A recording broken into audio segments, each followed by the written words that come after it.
రంగారెడ్డి జిల్లా షాద్నగర్ పట్టణంలోని కాంగ్రెస్ పార్టీ ఆధ్వర్యంలో మహాత్మా జ్యోతి బాపులే 134వ వర్ధంతిని ఘనంగా నిర్వహించారు. స్థానిక మండల పరిషత్ కార్యాలయం వద్ద జ్యోతి బాపులే విగ్రహానికి పూలమాలలు వేసి ఘనంగా నివాళులు అర్పించారు. ఈ సందర్భంగా ఎమ్మెల్యే వీలపల్లి శంకర్ మీడియాతో మాట్లాడుతూ జ్యోతి బాపులే భారతదేశంలో కుల వివక్షకు వ్యతిరేకంగా కోట్లాది ప్రజానీకం కోసం పేద అనగారిన అంటరాని ప్రజల హక్కుల కోసం పోరాడారని, ఆయన అంటరానితనం కుల వ్యవస్థ నిర్మూలనతో పాటు మహోన్నోద్ధరణకు కృషి చేశాడని కొనియాడారు.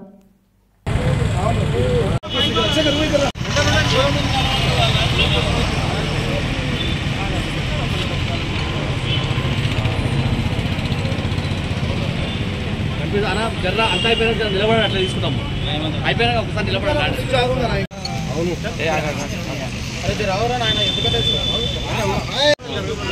అన్నా నువ్వు కూడా ఇంటికి వెళ్ళిపో ప్లీజ్. ఏమనుకో జర ఎమ్మెల్యే సార్ కలిపేది.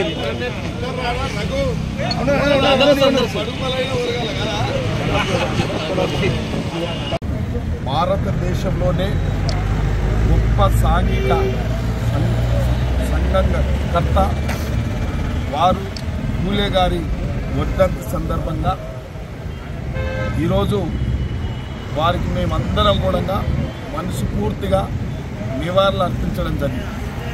ఇవాళ జ్యోతిరావు పూలే గారు ఎస్సీ ఎస్టీ బీసీ మైనార్టీలకే కాకుండా అందరినీ కూడా సమాజ స్థాపన, అసమానతల లేని సమాజాన్ని నిర్మాణం చేయగలిగిన గొప్ప సంఘ సంస్కర్త పూలే గారు కాబట్టి వారు మహారాష్ట్రలో పుట్టి ఇవాళ ప్రతి ఒక్కరిని ఈ దేశంలో ప్రతి ఒక్కరు చదువుకోవాలి, చదువుకున్నప్పుడే విజ్ఞానవంతులు అయినప్పుడే ఈ సమాజం మీద స్ఫూర్తి కలుగుతుంది, సమాజం మీద అవగాహన కలుగుతుందని చెప్పి వారు వీధిన పాఠశాలలు ఏర్పాటు చేసి, ప్రైవేట్ పాఠశాలలు ఏర్పాటు చేసి ప్రతి ఒక్కరిని చదువుకోవడానికి పురాయించిన వ్యక్తి గొప్ప వ్యక్తి కాబట్టి వారి యొక్క సతీమణి కూడా సావిత్రిబాయి పూలే కూడా ఆ రోజు మహిళలు చదువుకోవడానికి అవకాశం లేనప్పటికీ మొట్టమొదటి మహిళ చదువుకొని వారు కూడా పాఠశాలలు నిర్మాణం చేసి ఈ అసమానతమైన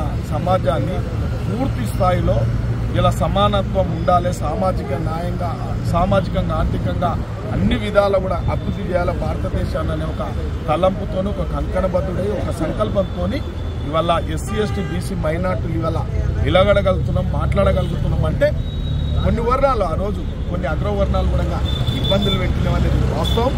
అది ఇవాళ రాను ఇవాళ మన భారతదేశానికి స్వాతంత్రం వచ్చిన తర్వాత కూడా ప్రజాస్వామ్య ప్రభుత్వాలు వచ్చినాయి.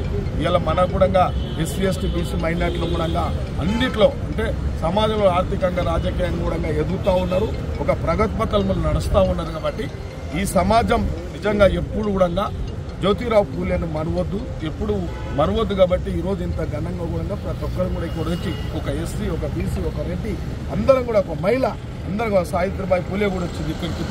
వీళ్ళందరూ కూడా వచ్చి కూడా ఈ యొక్క సమాజానికి ఇంకా అక్కడెక్కడైనా అసమానతలు కనబడినా అవన్నిటిని కూడా నిలదొక్కుకోగలగాలి, నిజమైన సమాజాన్ని చూడాలి, మనము భారతదేశాన్ని స్వతంత్రం తెచ్చుకున్న ఫలితాలను కూడా చూడాలని చెప్పి ఇటువంటి ప్రజాస్వామ్య ఫలితాలను సాధించుకోవడానికే ఆ రోజే 200 సంవత్సరాల కిందటనే జ్యోతిరావు పూలే గారు ఈ దేశాన్ని అన్ని విధాలు ఆర్థికంగా, రాజకీయంగా, సామాజికంగా అసమానత లేని కులాంతరాలను చూడాలని చెప్పి కూడా ఆయన పూనుకున్నాడు. కాబట్టి ఇవాళ ఈ సమాజం కూడా ఆయనను ఆదర్శంగా తీసుకుంటుంది, ఆయన సిద్ధాంతాన్ని ఆదర్శంగా తీసుకుంటుంది.